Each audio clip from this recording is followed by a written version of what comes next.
Hello everyone and welcome back to the Great Book of Grudges. My name is Nathan and we're back with another Total War Warhammer 3 video where we're going to be looking at Kislev's full roster and stats. I've been playing for a decent amount of time now and I wanted to showcase each unit with their individual stats as I know some people are curious, plus also discuss how I've been using the units, what I think they're good for, and so on and so forth. There's a lot to discuss as Kislev's faction is, well, it's rather different, with the Kislevite forces being mostly focused around hybrid use. Many of the units are both range and melee at the same time, and have a variety of different weapons too. This is very similar to that of Loth and Sea God for the High Elves, but to a very drastic degree. So with all that being said, let's not waste any more time because there is a lot to discuss. So we'll start off with the Armoured Kossars as we're going for the infantry section of the multiplayer roster. This is the same units that you'll be seeing in the campaign though, so don't you worry. The Armoured Kossars are rather interesting. A mixture of range and melee, but very short range. This is a pistol and axe infantry, shielded 2. This is your frontline infantry. They are tier 2, so you're going to take a while to be able to get them. However, they're very powerful. You can see from their stats, high armor values, high leadership, pretty decent stats melee-wise as a whole. They've also got a pistol weapon, not a lot of shots, yes, but it's enough to get some damage as you're getting in to do some fighting. Despite the fact that late game you normally have some much better units, I have been using Armoured Kossars a lot, whether it's for a reinforcing army or just something defensive, as obviously you do have to deal with a lot of chaos incursions, and you do want something to be able to pack a punch too. I think that they last quite well campaign length, and they've got a lot of longevity to them. Now before we move on to the second variant, you will also notice that they have an ability known as By Our Blood. Now that makes your troops unbreakable for 30 seconds. Normally when they start to waver and so on, it's showing the resilience of the Kislevite people. Now onto the second variant, the Armoured Kossars with great weapons. Well, they're pretty good. They are pretty good. They're armor piercing too, as they carry around with them a rather strong mace. They'll be taking advantage of the pistols too, so you've got them to do a little bit of range damage. It's not that far, but a little shot and then a big slap with a mace. It's quite good, like I said before, and I've been using them fairly often too. It's nice to have a bit of a mix of both, as you can have the shielded variant on the front, and then obviously on the flanks you can have the great weapon variant, just slapping anything away. This has been quite useful when fighting against any chaos incursions, any chaos warrior factions, and so on. The Armoured Kossars can be replaced by the next tier, which is the Tsar Guard. Much more armoured, a lot stronger in terms of stats, even leadership and so on, able to do a decent amount of damage. You will notice that these aren't a hybrid, they have no pistols and so on, and they're one of the very few units throughout your roster which doesn't have anything in terms of range or stuff like that. I'd say that these are fine to use in a frontline effort. They can take a lot of punishment, they can deal a lot of damage. They are fairly good, but I do find them lacking without the range. It's just, you get used to it, especially since the range weapons themselves on the Armoured Kossars was about 90. You can get a decent distance before charging into the enemy, fire 1 or 2 rounds and then go in, whereas these, yeah, more better served for, say for example, choke points or walls and stuff like that. However, the second variant, the Tsar Guard with great weapons, I found a lot more use out of, as not only are they heavily armoured, but they're armor-piercing and anti-infantry. They can pack a massive punch. I've been using these when fighting against, say for example, Cornate forces, as the Cornate warriors do have a lot of armor, the Skull Crushers also do too, so you want to be able to hit them hard. Just being a general anti-infantry unit works so well. They're decent against Plague Bearers, they're decent against most things. You might find a little bit of an issue when dealing with stuff that's a bit faster that can get around you, but anything that's going to meet you head on, just slam yourself right into them with these units and you're going to be perfectly fine. Again, it would have been a little bit better if they would have also had a pistol. Maybe that's because I got so used to all the other hybrid stuff, and it does make sense that not everything should be hybrid, but you kind of get used to it to the point that you find yourself missing it and would probably want to go down a step to just the Kossars or Armoured Kossars just to be able to have that hybrid attack. So now let's look towards the Kossars. These are the lowest tier units, but the multiplayer section puts them as ranged tier over infantry, and well, it's a good reason for it. These are bow axe infantry, kinda your weakest chaff that you have, but also pretty good. While they are weak against armor, they're bow infantry with 140 range, and yes, their stats aren't great, but you're able to recruit these en masse at the very beginning of your campaign.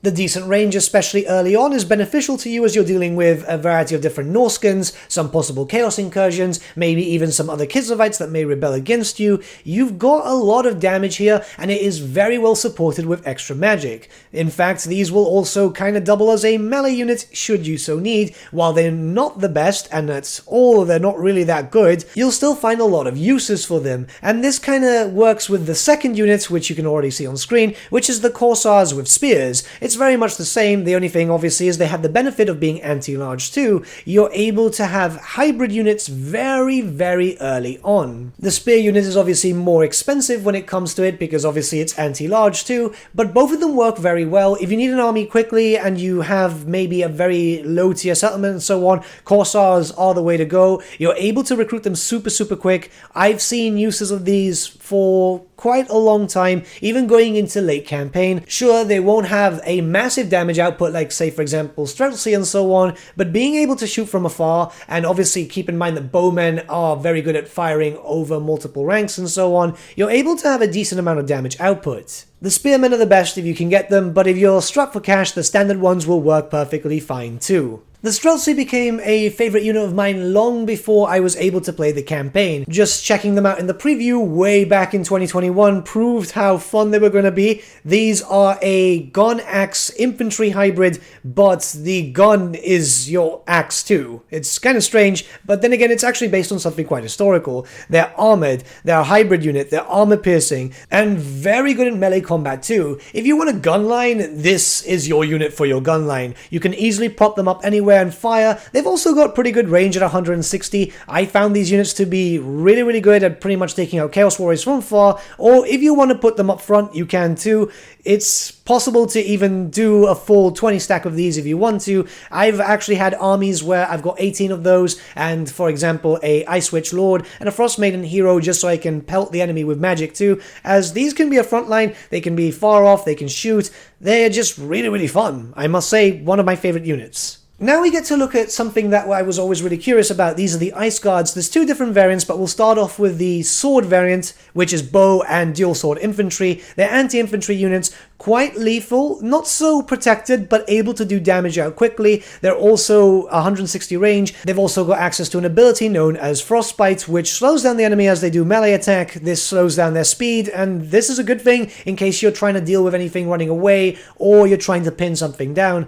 They are pretty good. A Blender unit, which I was quite surprised. I didn't think I was going to like them early on. I wasn't too keen originally on the design when they were revealed by Warhammer community, but it's kind of grown on me. I am also quite keen when it comes to bow weaponry, because bows are just more flexible and versatile than, say, for example, a gun, though I'll still go with the Streltsi being a favourite of mine. However, there is a second variant too, which makes them a little bit stronger, which is obviously the glaive weapon variant. These have access to anti-large and armor-piercing, and still able to do a decent amount of damage. Both of them are pretty good. You can do full armies of both if you want, then again, mixing up with Frost Maiden heroes and all that.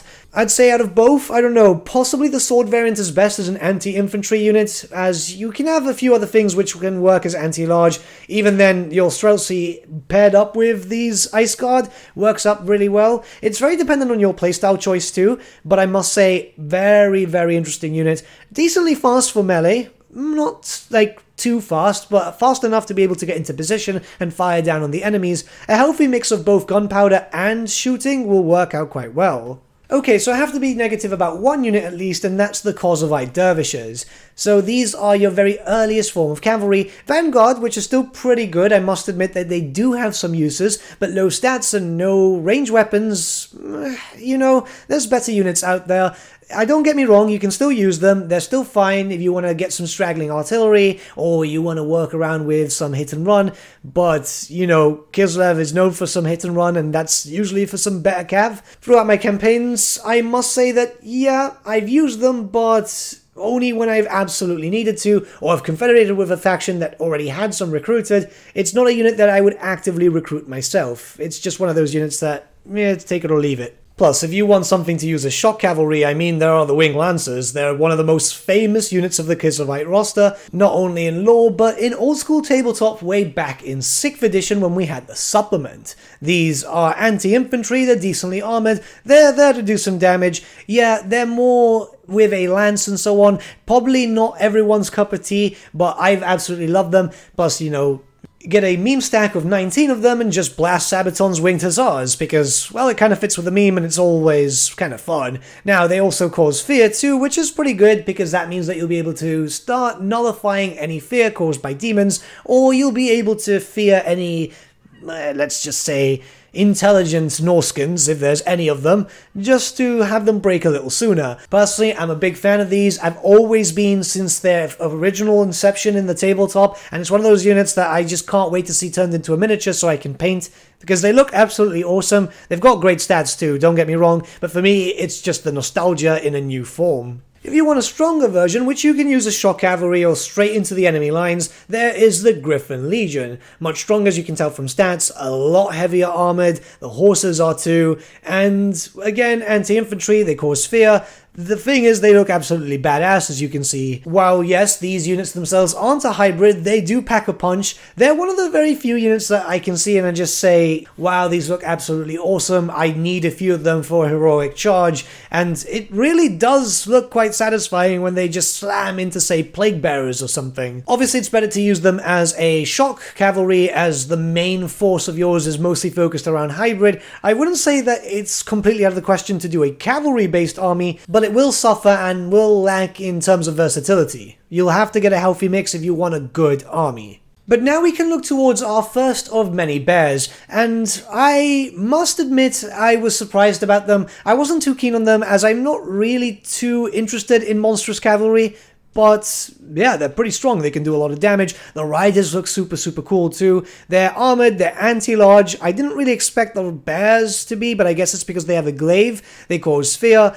I am kind of surprised that they don't cause terror. However, that being said, they are fast. They can move around fairly quickly. Their stat lines are really good. You can have them smashing into enemy lines through the front, through the flank, through the rear, whatever you want, and they're able to do some damage. I think the war bears are quite cool, and you're going to be able to use them throughout your campaign, especially as you start dealing with, well, pretty much anything. They are multi-purpose. I think it would have been better if we would have had a second variant too, one without riders, as it would have just been interesting. Well, you never know for the future for DLC and so on, but maybe a little cheaper variant would have been nice to be able to have just in case. These are still monstrous creatures after all, and I'd say that after everything, yeah, top tier, not too much of an issue. The only problem is that they do become quite easy targets, but that's the same with any monstrous unit. Remember when I said that you didn't really need the Kossars Dervishes? Well, this is the reason why. There's another unit which is known as the Horse Archers, and while they don't have that great stats, they are ranged, they've got Vanguard, they're very fast, they're decent in melee combat, and they can fire whilst moving. So what's the point of a Kossars Dervisher when you have a Horse Archer, which can literally do that and so much more? They're pretty good at anything. If you need them to fire whilst running around kiting any monsters, that's perfectly fine. They're able to charge right in and do some damage as a bit of a shock cavalry. Keep in mind that this is not a shock unit, so it will do some damage, but not that much. But it's great for, say for example, getting around the enemy lines and picking out any straggling type of artillery pieces and so on. I'd say that, yeah, you don't need the dervishes. I don't want to sound too bad about them, but these are literally just so much better. But if you want something that packs more of a punch, we can start off with the sleds, with the first being the light war sleds. So these have fear, they're armor piercing, they're anti-infantry, and they've also got collision attacks, meaning that they do a bit more damage as they charge. This isn't something that you want to move around as a skirmisher really, despite the fact that it's got a decent amount of speed and so on, and it's got some good range. 140 with a lot of ammunition. That's probably going to get nerfed in the future, I imagine. I mean, you can use it as a skirmisher, don't get me wrong, but they are multi-purpose. This is something that you can move around, get to the enemy's flank or rear, fire whilst you're doing that, but then just smash right into the enemy. I've found these to be really, really fun. Possibly more so than just the standard warbears, because these are so versatile. Obviously, you get a lot less of them because there's only 4 in a unit, but the damage output is absolutely cool. I will say from an aesthetic point of view, I'm not very keen with these, as the old sleds that we did have were more focused around, well, there were horses and so on, but they were carriages, they were kind of like war wagons. These are just a bit too out there. It's just a visual thing, because as a unit itself, it's really, really good, and that's further expanded upon when we look at the heavy war sleds. So the heavy war sleds themselves are obviously slower, but a lot more armored, better with charges and so on. They've got the same functionality, but I'd say that they're better just to ram into the enemy. Well, both of them are quite good, but as you can see from the stats of the heavy, it's much better at that. It's very much dependent on how your playstyle is. Once again, this is the thing, you've got so many hybrid units that you're able to mix and match as you please, and with whatever style that you like the most. I kind of like the heavier more, just because it's a good punch right into the enemy. Honestly, both work out quite well. It just really depends on what you prefer and obviously what you can afford. Now we get to talk about the battle kitty, the snow leopard, which is kind of interesting because originally when I saw the aesthetic and so on, I liked it, but I wasn't too sure that Kislev really needed a snow leopard. These are single entity creatures which are armor piercing, anti-large, and incredibly fast. 100 speed is actually very, very good, and they've also got the frostbite trait, which means that they can slow down enemies. These are your monster hunters, and they're very damn good at it too. I was actually very surprised, like I said, because originally I wasn't too sure, but after using them for a decent amount of time, I thought, wow, you know, not only are you able to summon them in with spellcasters and so on, so you don't really need them in your army, you can just summon them in, but even if you just have one in your army, it can move around, it can pin down enemies. Taking down their speed is so good, especially if you can catch up with some other units that can just take them down without a problem. A surprisingly very effective unit that I never thought I'd use in a Kislevite roster. So I'll be very honest with you, I'm still not too sure what to think about the Elemental Bear. This is a monstrous creature which is decently armored, it's armor piercing, it causes terror, and is also unbreakable. It's got the frostbite trait, which is pretty good too. It's a powerful unit, it's a single entity monster. I never thought that Kislev would have access to doom stacking creatures, in all honesty.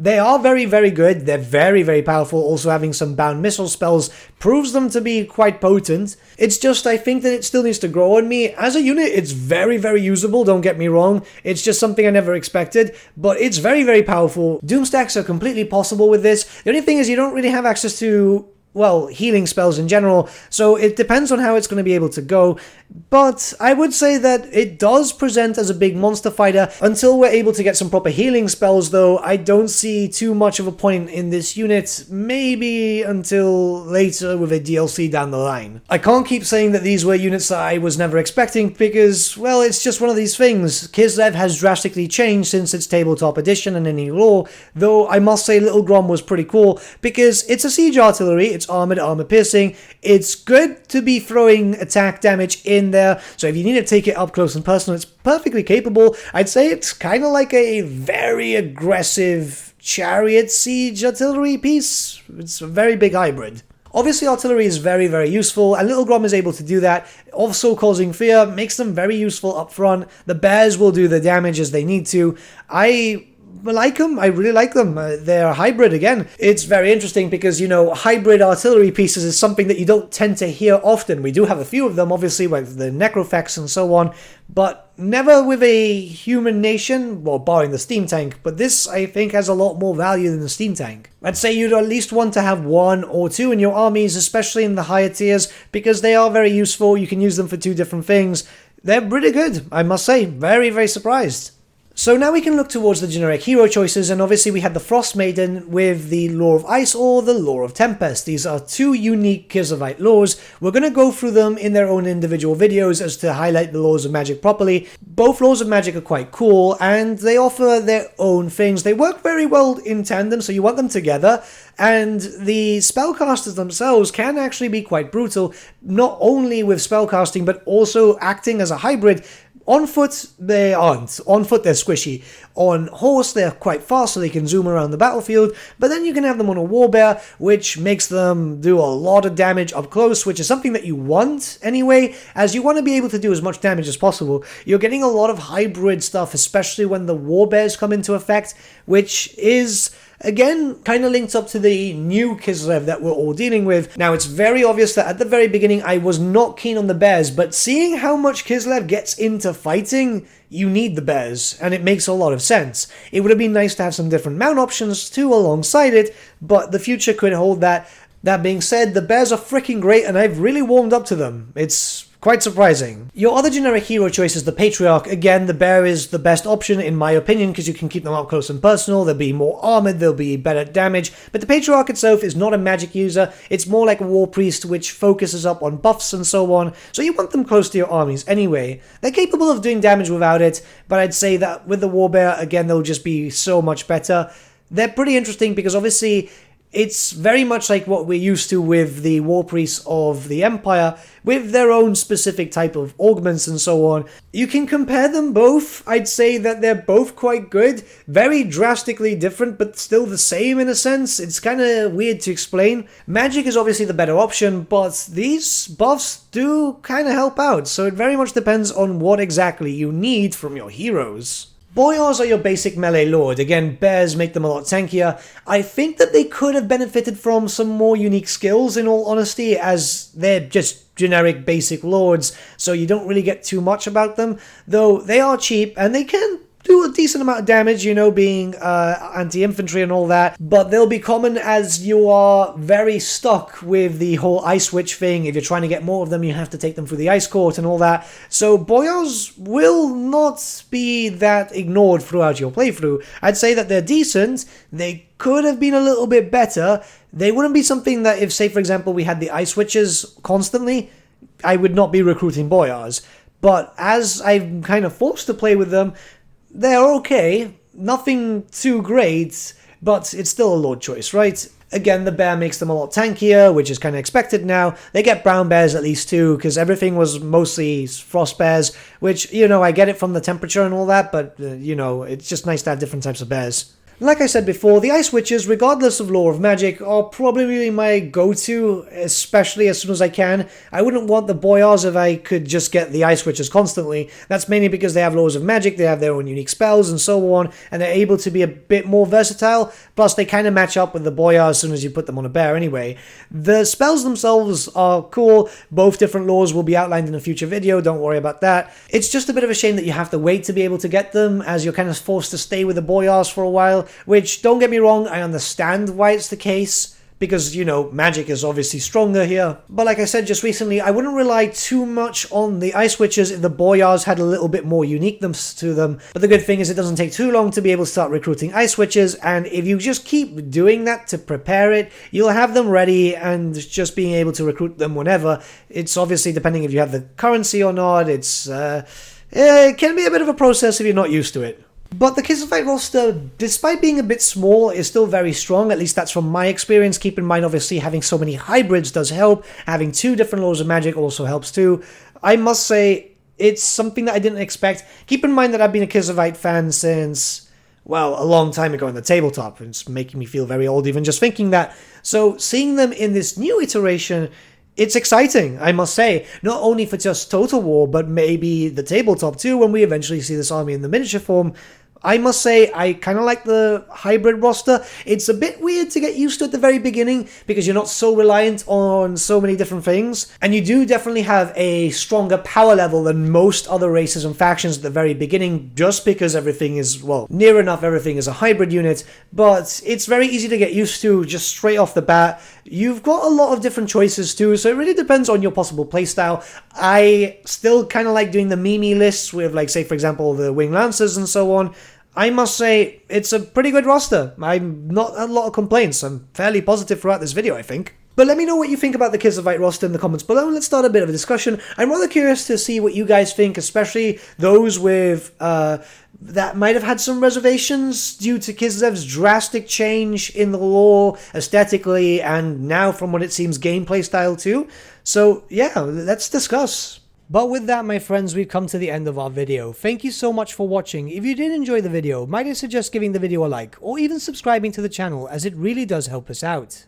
In the description section below are various links to different social media platforms such as Facebook, Instagram, and Discord. Also in the description section is an affiliate link with Element Games where you could buy loads of hobby-based products, not just Warhammer, for 10 to 25% off. Making a purchase using that link and also our special code, which is also in the description, supports the channel at no extra cost to you, which we think is rather cool. A big thank you to our patrons. Your support means the world to us. It's amazing that people want to help a small channel like us grow and get to a higher level of content. A big thank you to Gibraltar LUSC, Ryan Bertsche, Andrew Prince, and Okro for subscribing to us at our Fane level. You guys are super cool. And a big thank you to Edward Yule, VS Vasan, Aaron Whitman, and Shaggy for subscribing to us at our King level. Honestly, we can't thank you all enough. And lastly, a big thank you to all of you for liking, sharing, and commenting on these videos. Honestly, it's because of you guys that the channel's been growing at such a great pace lately, so we can't thank you all enough. But with that, my friends, thank you so much for watching once again,